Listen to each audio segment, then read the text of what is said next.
Olá, bem-vindo a mais um capítulo do curso Toro de Ouro, e esse aqui é Entendendo o Comportamento do PIB.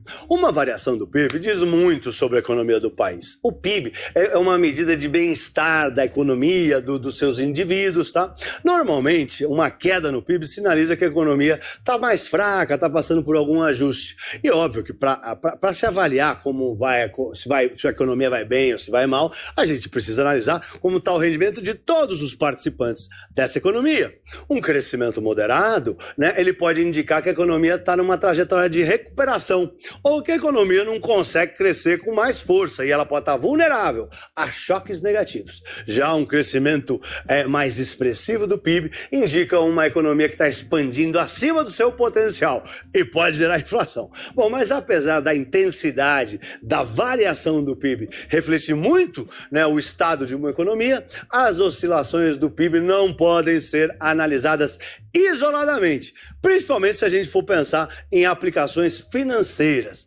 Afinal, as variações do PIB elas têm consequências na inflação e na taxa de juros, e elas que são variáveis determinantes para a gente tomar as nossas decisões de investimentos. Bom, um PIB em alta traz receio de inflação. Inflação em alta pode puxar o aumento da taxa de juros para conter essa inflação. Por exemplo, né, um PIB em alta, né, um PIB crescendo, né, os pedidos aumentando, a produção aumentando, o emprego crescendo, as compras aumentando. Um PIB em alta ele pode gerar receio de inflação, né, e o que pode gerar uma preocupação de que o Banco Central vai elevar os juros para conter essa inflação. É meio que a mesma lógica dos PMI, só que um pouco menos imediatista. Quando a gente analisa o PIB, tem sempre que lembrar, é um som distante. Em situações que a economia está crescendo, é muito importante notar o comportamento do consumo, né? Do consumo e do investimento privado. Aliás, o consumo e o investimento privado dá quase 80% do PIB, tá? Do PIB americano. É um índice muito importante. E é muito importante você ter essa dimensão do tamanho. Quem são as variáveis mais importantes do PIB? Consumo e investimento dá quase 80% do PIB. Caso essas condições estejam favoráveis e o PIB cresça com força, existe a perspectiva de ocorrer o aumento generalizado dos preços, a inflação. Nessa situação, a inflação pode acabar subindo acima da meta estabelecida pelo Banco Central daquele país, tá? Do nosso, dos Estados Unidos, e o Banco Central pode ter que levantar a taxa de juros para conter essas pressões inflacionárias. Por outro lado, se o PIB de uma economia encolher, né, as condições para o consumo, para o investimento se tornam desfavoráveis. Nesse cenário, as dificuldades para a economia crescer impedem o aumento dos preços, não tem inflação, né? Então existe espaço para que o Banco Central possa cortar os juros, derrubar os juros, já que não tem inflação para controlar, né? E dessa forma a economia volta a crescer. Por exemplo, se o Banco Central aqui corta a taxa Selic para diminuir o custo do crédito, aí o crédito vai ficar mais barato e o objetivo disso é estimular o consumo, o investimento, para que a economia volte a crescer, para que o PIB volte a aumentar. Só para deixar bem claro, quando o Banco Central corta os juros, fica mais barato para a gente comprar as coisas a prazo, fica mais barato para financiar um apartamento. Se eu tenho um apartamento financiado, talvez eu consiga renegociar a taxa no banco e me sobra mais dinheiro para o consumo. E, por outro lado, juros baixos, fica mais barato para as empresas pegarem empréstimo para investir no seu próprio negócio e para crescer. Isso também tem que ficar bem claro para você. Então, quando abaixa os juros, pega em cheio no consumo e no investimento privado. Porém, a relação do crescimento do PIB, né, que é o crescimento da economia, a inflação, crescimento do PIB, inflação e taxa de juros, nem sempre é direta. Às vezes, uma economia pode apresentar crescimento expressivo, né, o PIB crescendo, mas a inflação continua controlada, né? Não precisa subir juros, não tem inflação. Por outro lado, né, uma economia, por exemplo, ela pode ter um PIB em queda, encolhendo a economia, e a inflação continua alta, né? E o Banco Central não consegue derrubar derrubar os juros para fazer a economia crescer. Essa situação é horrorosa, porque o PIB tá caindo, a taxa de juros tem que continuar alta. Essa é horrível. Não é a pior situação, mas é uma bem ruim. Portanto, o que eu quero dizer é que, além de observar a variação no PIB, é sempre importante acompanhar a evolução de outras variáveis econômicas ao mesmo tempo, junto, né? O que seria, por exemplo, favorável para a renda variável? O que seria favorável para a Bolsa? Vamos dar um exemplo, né? Se a economia do Brasil, por exemplo, estiver crescendo e a inflação não estiver apresentando um aumento exacerbado, né? Nada que possa fazer com que o Banco Central tenha que levantar os juros, isso significa que os setores da economia, de uma forma mais geral, estão se desenvolvendo, estão ficando mais robustos, mais fortes. Isso cria um cenário favorável para que as empresas invistam e conquistem uma fatia maior do mercado. O bolo está crescendo, as fatias serão maiores. Esses são os melhores períodos para comprar um pouco de bolsa, para comprar um pouco de ação, para comprar um pouco mais do que você compra normalmente. Lembre-se, no meu ponto de vista, eu tenho a mentalidade de poupar em ações, né? Eu não sei especular. Por exemplo, eu digo sempre que eu quero ser sócio de empresas, né? Eu quero ser sócio da empresa. E esse é um bom momento para entrar na sociedade de uma empresa, né? O aporte no mercado de ações, em fundos de investimentos, ele fica especialmente benéfico nesses momentos, né? Mas você tem sempre que escolher boas empresas, né? Que sejam consolidadas, não só no médio, mas no longo prazo. Ver se elas pagam dividendo, isso é muito importante. Eu amo dividendo. Bom, em geral, esse quadro de crescimento positivo com inflação controlada contribui muito para ampliar a confiança na economia brasileira de outros países, tá? E maior confiança no país é bom pro real, fortifica o real, né? Então, entra nesse espiral positivo, espiral da roda da economia, tá? Tanto investidores nacionais quanto estrangeiros passam a querer mandar mais dinheiro para a gente, quer investir mais, compram mais empresas, entram nos IPOs das bolsas, vêm para nossa bolsa, querem ficar sócios de empresas, querem ajudar a manter a roda do desenvolvimento girando, a roda da economia está subindo a ladeira. É isso que acontece nesses momentos.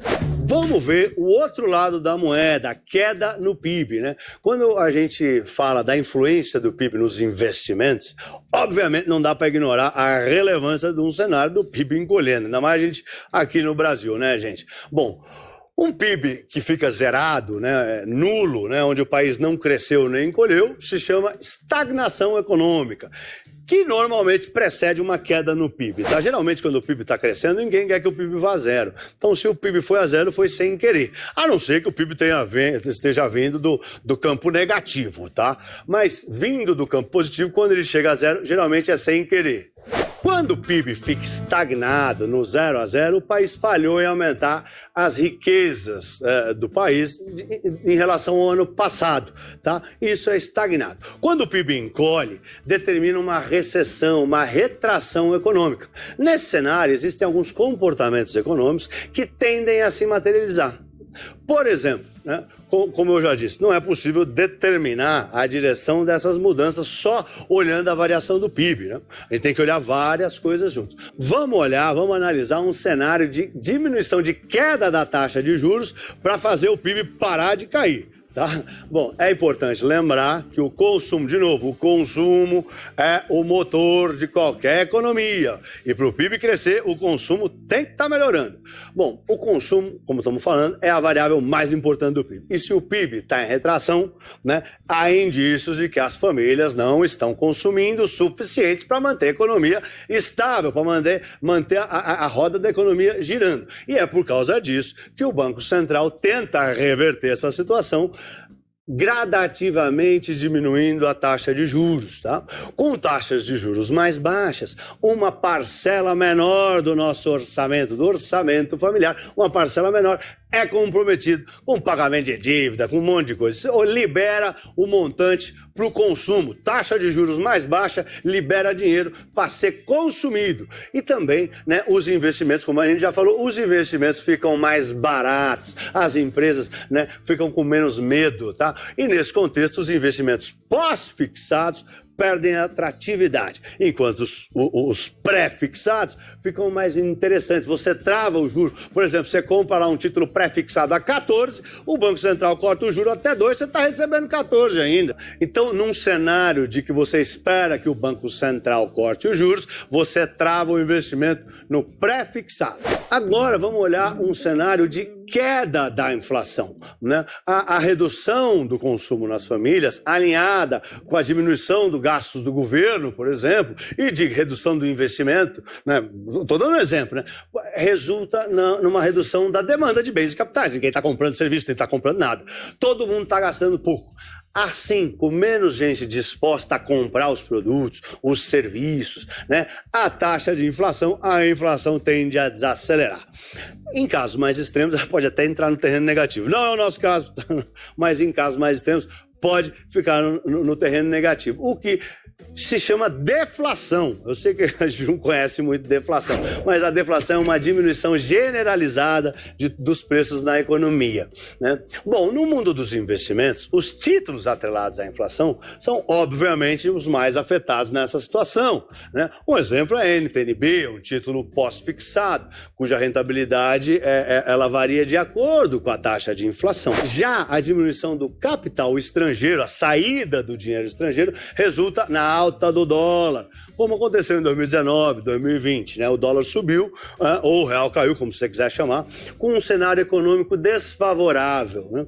É comum que os investidores estrangeiros evitem os ativos brasileiros quando o cenário está desfavorável. Com menos confiança no país, os investidores estrangeiros preferem direcionar os seus recursos para outros mercados, onde pagam juros mais altos. Pode até ter o risco igual, mas lá paga mais, né? Por exemplo, o desconforto com a demora da aprovação das reformas que a gente precisa.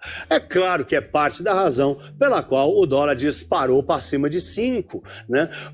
É óbvio que a queda dos juros de 14 para 2, os estrangeiros passaram a achar que o Brasil estava pagando pouco prêmio para o risco que eles estavam correndo, né? Bom, além de tudo, uma performance mais fraca na atividade econômica, ela é refletida em números mais baixos para o PIB, tá? E isso, né, incentiva a saída do dinheiro estrangeiro. Bom, como consequência direta, o dólar sobe, não tem jeito. O país fica mais fraco, a moeda fica mais fraca. Então, não é o dólar que sobe, é o real que cai, né? E acaba sendo favorável para quem está comprado em dólar. Ou seja, qual que é a conclusão? A influência do PIB nos investimentos do dia a dia, ela é destacável em qualquer cenário, seja de crescimento, seja de estabilidade, ou seja, quando está encolhendo. Então, é fundamental a gente acompanhar, né, as projeções para saber como alocar os nossos investimentos. Lembrando que PIB é sempre um som distante. Não é possível a gente analisar o PIB em tempo real, né? Hoje o PIB brasileiro é 1,8 trilhões de dólares. Imagina, tem que somar tudo, né? É muito complicado. Mas o PIB, ele emite alertas, tá? Alertas de recessão, por exemplo. Um PIB em queda por 2 trimestres consecutivos, mesmo sendo um som distante, é recessão técnica. E você tem que estar a par disso, né? A partir do 3º trimestre em queda seguida, o país já é considerado em situação de crise, né? Vamos entender agora outros indicadores. Eu separei para vocês outros indicadores. Alguns tão importantes quanto, outros um pouco menos relevantes. São indicadores, são índices de atividade agregados, que eles saem antes do PIB. Como a gente já viu, o PIB é o principal indicador de atividade, é o mais completo, mas ele tem atraso, ele demora muito para juntar as informações, botar no papel e mandar para ele. Não é uma coisa simples, tá? E a gente do mercado, os investidores, os especuladores principalmente, os agentes econômicos, né? A gente não se satisfaz com esses indicadores parciais de baixa frequência, né, trimestral, né, anual, né? E aí isso levou à necessidade da gente criar indicadores globais de alta frequência, indicador mensal, semanal, e é isso que eu quero mostrar para você. Vamos ver alguns dados que saem todo mês, mensalmente, sobre vendas no varejo, produção industrial e o volume dos serviços. Todos os países, cada país divulga os seus dados mensalmente. No Brasil, aqui eles são pesquisa mensal da indústria, que reúne indicadores de curto prazo, que reflete as alterações aí nas quantidades dos bens produzidos, mostra o comportamento do produto real das indústrias, né? E isso dá uma ideia pra gente, né, de como essa indústria ela tá. Tem também a pesquisa mensal do comércio, como o nome já diz, mostra dados das vendas das empresas no setor do varejo, tá? E tem também a pesquisa mensal de serviços, são todos os dados das receitas brutas de todas as empresas, tá? De todos os serviços que as empresas produzem, é um indicador que informa o comportamento do setor de serviços, né? Sei lá, comércio, informática, transporte, banco, corretor, que eu sou corretor, correio, telecomunicação, educação, entre outros. Bom, os detalhes dessas informações permitem que a gente saiba a real situação do país, do setor e depois do país. Você analisa tudo junto, dá a real situação do país. E aí, assim, a gente pode, de certa maneira, procurar os investimentos corretos para aquele momento, né? Escolher em qual setor investir na bolsa, por exemplo. Né? Você analisa ali aqueles dados e fala, pô, melhor investir no varejo, né? Chegou o coronavírus, não vamos investir no varejo, sei lá, uma coisa assim, né? Mas dessa maneira é possível acompanhar dados específicos e saber se tal segmento está melhor do que outro, né? Se está crescendo mais, se está em queda, se está estagnado, né?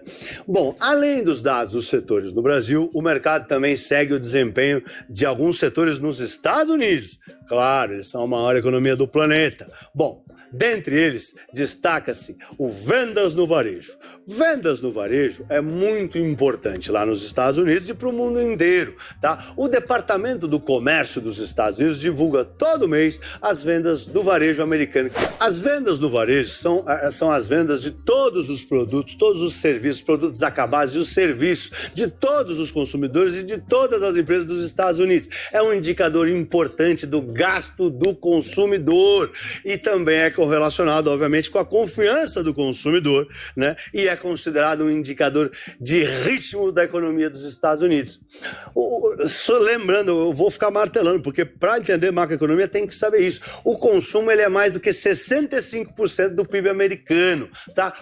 Esse número, esse dado de vendas do varejo, ele indica as vendas nas lojas, tipo Macy's, lá Target, tá? E também inclui os varejistas online, Amazon, tá? Sem contar shopping, como se fosse a Leroy Merlin, né? Móveis, farmácia, automóvel. Bom, a distribuição do varejo também inclui vendas domésticas, né? Como, por exemplo, produtos Avon, né?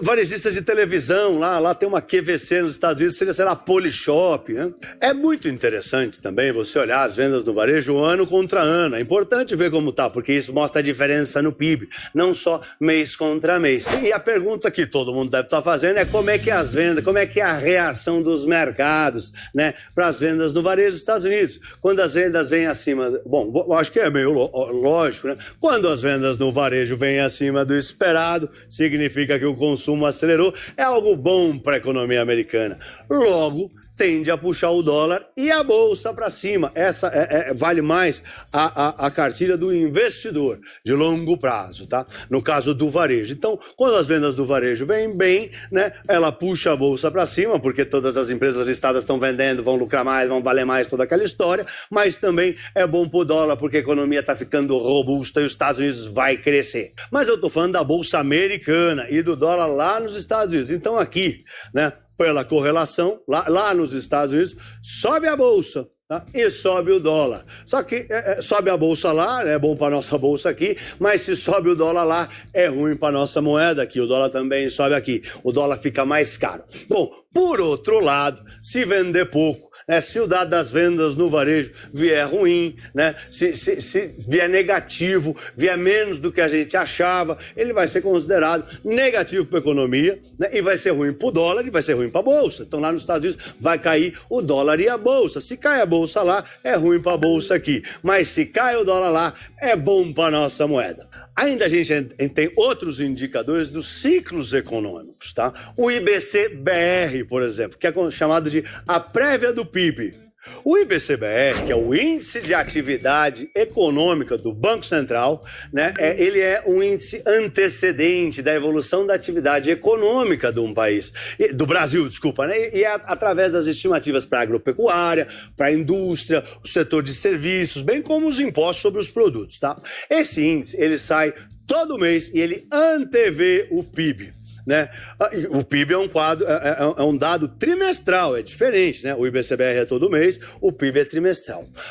Bom, tem outros índices de atividade importantes também que eu quero comentar com vocês. Esses são lá dos Estados Unidos. Mais dois só. A sondagem industrial de Dallas e de Kansas, né, que são duas capitais lá. As sondagens industriais dos bancos centrais de Dallas e de Kansas, né, são relevantes porque elas são as capitais de dois superestados americanos. Dallas é a capital do Texas, né, e a sondagem industrial lá é calculada a partir de um levantamento de mais de 100 empresas gigantescas, empresas da manufatura lá da região, tá? E basicamente os caras lá, os diretores, respondem umas perguntas sobre se mudou, é bem parecida com o PMI, né? Se mudou as condições de trabalho, né? De acordo com uma série de indicadores. Produção, novos pedidos, emprego, preço do mês, né? Do mês vigente versus o mês passado, previsões para os meses a seguir, para os 6 meses a seguir, sem contar que eles são convidados, tá, a descrever, tem que escrever um textinho lá, né? Como que anda a atividade global de negócios, porque lá nos Estados Unidos eles falam tudo negócio, lá é bem mais direto. A partir dessas sondagens, né, dá para ter uma avaliação relativa. Aumentou, caiu, como é que está a estabilidade desses indicadores, tá? Como eu falei, é tipo um PMI da vida, tá? Bom, as sondagens do Kansas, que é a capital do estado do Missouri, que é um outro superestado, né, ela é mensal e ela é realizada uma pesquisa realizada em 300 empresas industriais, em 300 indústrias, tá? E uma leitura acima do esperado pode ser considerada favorável para o dólar lá nos Estados Unidos, desfavorável para o real. Enquanto um valor abaixo do esperado, ela é desfavorável para o dólar e favorável para o real, tá? Então, tem mais um também que eu quero falar, que é um outro indicador importante. Eu falei que eram mais dois, mas não tem mais, que é o pedido de bens duráveis nos Estados Unidos. Ele é um pouco menos relevante do que esses, mas ele é muito importante. Ele é divulgado todo mês. Esse índice, ele mede o volume de pedidos e entregas de bens duráveis, né? É uma medida, logo, né, ele é uma medida do nível de atividade da indústria na economia, porque ele inclui os bens de capital, como os motores que a WEG faz, sabe? Os caldeirões para Usiminas, ou para a CSN, equivalente, estou falando equivalência lá fora, né? São, claro que bens duráveis, todo mundo pensa que bens duráveis é fogão, geladeira, carro, máquina de lavar roupa, sim, né? Mas também são os motores das indústrias, né? Um número crescente de pedidos indica que o setor industrial está se aquecendo, né? Então, o Durable Goods Orders, que é assim que chama, ele é calculado pelo Departamento do Comércio dos Estados Unidos. E tem também algo que acho que é relevante falar, vou falar dele também, que é o livro bege. O livro bege é divulgado 2 semanas antes da reunião do próximo FONC. O FONC é o Comitê do Banco Central Americano, do Federal Reserve. Ou seja, ele é divulgado 8 vezes ao ano, né? Porque as reuniões lá são a cada 45 dias. Esse livro bege, ele é um relatório sobre a atualidade da economia americana, né? O Federal Reserve, o Banco Central Americano, que publica eles, né? Os 12 presidentes dos bancos centrais, dos distritais, né? De Kansas, lá no Missouri, né? Lá no Texas, né? Eles coletam as informações da situação econômica dos seus distritos, tá? E entregam essas informações. Essas informações, elas são conseguidas, elas provêm de relatórios elaborados por bancos, por economistas de grande destaque, por analistas financeiros, acadêmicos, homens de negócio, empresários, tá? E esse livro bege, ele reúne todo esse material, né, que está dividido por regiões e por setores também, pelos setores da economia. E é muito estudado, muito analisado, né? Apesar de ele não ser a opinião do Federal Reserve, tá? Não é a opinião do Banco Central. Esse livro bege, ele é um apanhado, né, das principais informações da atividade econômica das regiões, tá? Bom, gente, é isso aí. Acabou o capítulo do PIB. Vejam e revejam se for necessário. Façam os exercícios e só mudem de capítulo quando as informações estiverem bem calcificadas na sua cabeça. Bom, é isso aí. Nos vemos no capítulo que vem. Eu sou Pablo. Bons negócios e vai, Torinho!